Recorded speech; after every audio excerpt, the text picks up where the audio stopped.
Hello students, आज हम अपना एक नया टॉपिक शुरू करने वाले हैं। टॉपिक का नाम है लखनवी अंदाज। जैसा नाम वैसा काम।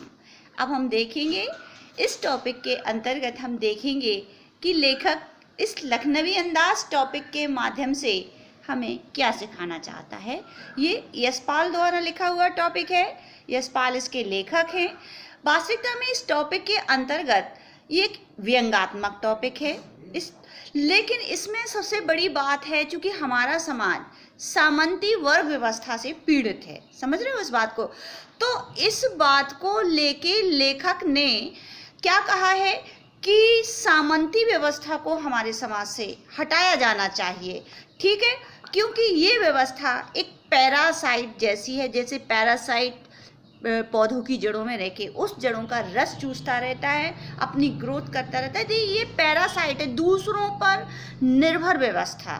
ठीक है, और ये ऐसे समाज का पतन निश्चित होता है। तो यही चीज़ है। अच्छा, दूसरी चीज़ इसमें एक और है, जो है आडंबर, दिखावा। ये जीवन शैली को, समाज को जहाँ जहाँ इसका प्रयोग हुआ तहाँ तहाँ पतनशील हुआ।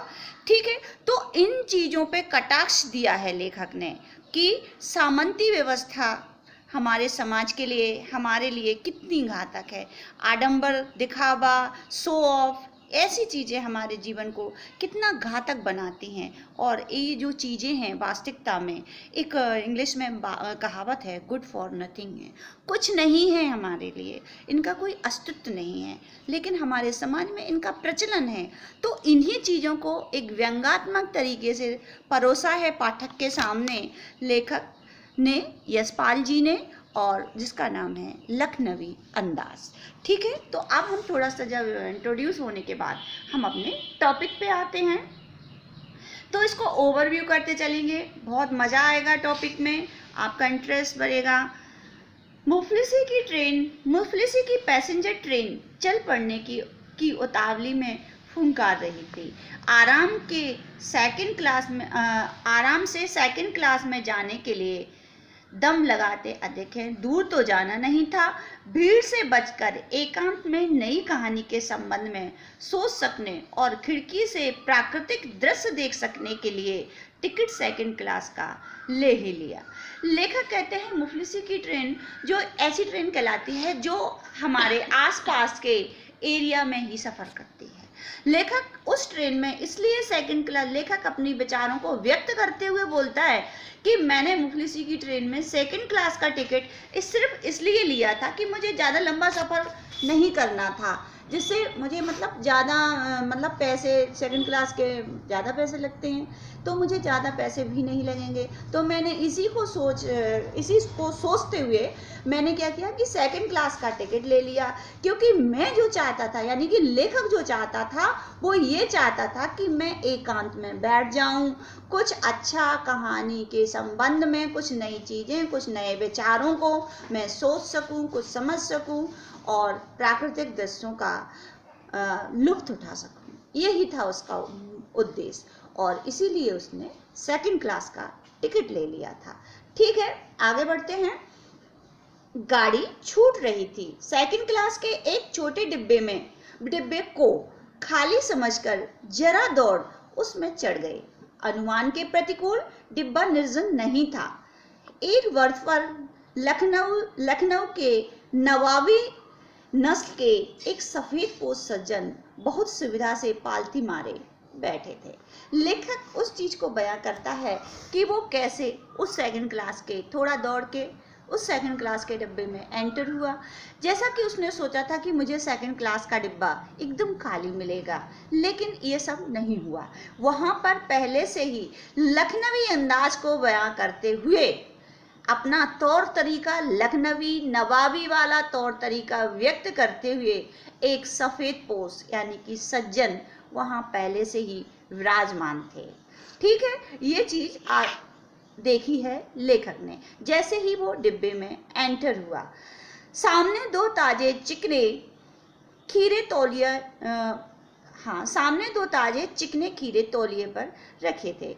डिब्बे में हमारे सहसा कूद जाने से सज्जन की आंखों में एकांत चिंतन में विघ्न का असंतोष दिखाई दिया। सोचा, हो सकता है यह भी कहानी के लिए सूझ की चिंतन में हो, या खीरे जैसी अपर्थ वस्तु का शौक करते देखे जाने में संकोच हो।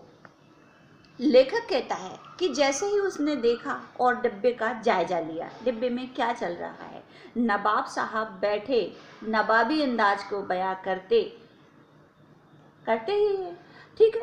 अब लेकिन क्या हो रहा था कि उन्होंने ये चीज जो पढ़ी थी, चूंकि लेखक है, कवि है, लेखक है, दूसरों के विचारों को पढ़ने की इसकी आदत होती है। जैसे ही एंटर हुआ, उसने सफ़ेद पोश व्यक्ति यानी कि सज्जन की आँखों का, फेस का, विचारों का जायजा लेना, टेस्ट लेना चालू किया। क्या चल रहा है, उसका ईसीजी चालू किया, उसका एक्सरे कर डाला उसके दिमाग का एक्सरे, और मिला ये क्या मिला उसे कि वो एकांत में बैठे हुए नवाब साहब लेखक के आने से उनके मन में मतलब क्या है, उनका एकांत चिंतन में विघ्न पड़ रहा था। मतलब उसके आने से, लेखक के आने से वो खुश नजर नहीं आए थे। लेखक समझ चुका था इस बात को, लेकिन लेखक आगे क्या सोच रहा था कि जैसे कहते हैं ना कि आदमी अपने विचारों के अनुसार ही दूसरे व्यक्ति को देखता है। लेखक ने यही सोचा, ये भी नवाब साहब को बहुत बड़ी विचारों वाले होंगे और अपने विचारों को व्यक्त करने के लिए सोच रहे होंगे कि कहाँ से कहाँ ये आ गए। तो ये हो सकता है कि उनके एकांत चिंतन में मेरे आने से विघ्न पैदा हो गया हो, ऐसा सोच रहा था लेखक। ठीक है। दूसरी चीज, वो उसने जब उसकी नजर और आगे पीछे उसने जब घुमाई तो देखा खीरे पड़े हुए थे तौलिए पे पड़े हुए खीरे ये सिद्ध कर रहे थे कि नवाब साहब खीरे जैसी तुच्छ वस्तु को लेखक के सामने खाना रखना पसंद नहीं कर रहे थे, इसलिए वो एकांत में खाना चाहते थे। लेकिन लेखक के आ जाने से ये विघ्न शायद उत्पन्न हो गया था। ठीक है, तो ये सब चीज़ें लेखक अपने दिल और दिमाग में चला रहा था, उनका एक्सरे कर रहा था, उनका ईसीजी कर रहा था, उनका हर तरीके से, हर एंगल से उनको समझने की कोशिश कर रहा था। नवाब साहब ने संगति के लिए उत्साह नहीं दिखाया। हमने भी उनके सामने की वर्थ पर बैठकर आत्मसम्मान में आंखें चुरा ली। लेखक ये कहना चाहता है कि मतलब नवाब साहब ने लेखक के आने पर कोई खुशी जाहिर नहीं की, उत्साह नहीं दिखाया। कहते ना, एक से भले दो, लेकिन वहाँ ऐसा माहौल नहीं था। वहाँ पे तो कुछ भी नहीं। लेखक के आने से नवाब साहब कहते ना हतोत्साहित हो गए थे, हतोत्साहित उनके होते हुए दिखाई दे रहे, कहाँ से कहाँ पड़ गए। ठीक है, तो फिर लेखक ने भी उनके अंदाज में अपनी प्रतिक्रिया व्यक्त की और अपने आत्मसम्मान कहीं खो ना जाए, इसलिए उनको इग्नोर करना स्टार्ट कर दिया, उनसे आंखें चुरा ली, उनसे दूरी बना ली, उनसे जो इग्नोरेंस की पॉलिसी है उस पर अपना प्रीमियम जमा करने लगे लेखक। ठीक है, तो ये हमारा मतलब जो पैराग्राफ है यहाँ पे कंप्लीट होता है बेटा। ठीक है, नेक्स्ट जो हमारा वीडियो आएगा इसे हम कंटिन्यू करेंगे। ठीक, तो लखनवी अंदाज का पैरा फर्स्ट और पेज नंबर है हमारा 78 और फर्स्ट पैरा अब कंप्लीट होता है बेटा। टेक केयर, बाय बच्चों, बाय बेटा।